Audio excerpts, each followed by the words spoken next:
Sphere gap lightning એરેસ્ટરનું કાર્ય સંક્ષિપ્તમાં સમજાવો.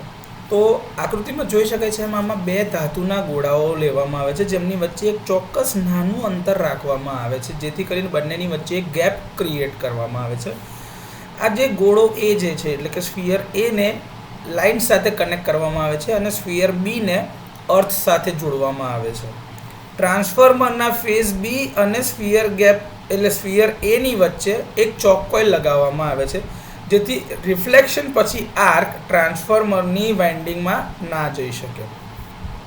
નોર્મલ હેલ્ધી કન્ડિશનમાં એટલે કે સ્વસ્થ સ્થિતિની અંદરમાં નોર્મલ વોલ્ટેજ ઉપર કોઈ ડિસ્ચાર્જ થતા નથી. પરંતુ જ્યારે આ બે સ્ફિયર વચ્ચેની હવાનું બ્રેકડાઉન થાય છે અને ઓવર વોલ્ટેજ આવે છે ત્યારે આ બે ગોળાઓ વચ્ચે આર્ક ઉત્પન્ન થાય છે.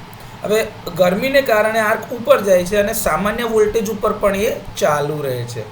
જ્યારે સર્કિટ બ્રેકર ટ્રીપ થાય ત્યારે જ એને મળતો વોલ્ટેજ બંધ થાય છે અને ત્યારે આ આર્ક ઓલવાઈ જાય છે અને બંધ થઈ જાય છે. તો આ રીતે સ્ફિયર ગેપ લાઇટનિંગ એરેસ્ટરની અંદરમાં આર્ક ક્વિન્ચ કરવા એટલે કે ઓલવવા માટે સર્કિટ બ્રેકરનું ટ્રિપિંગ થવું જરૂરી છે. એના વગર આર્ક ઓલવાતો નથી.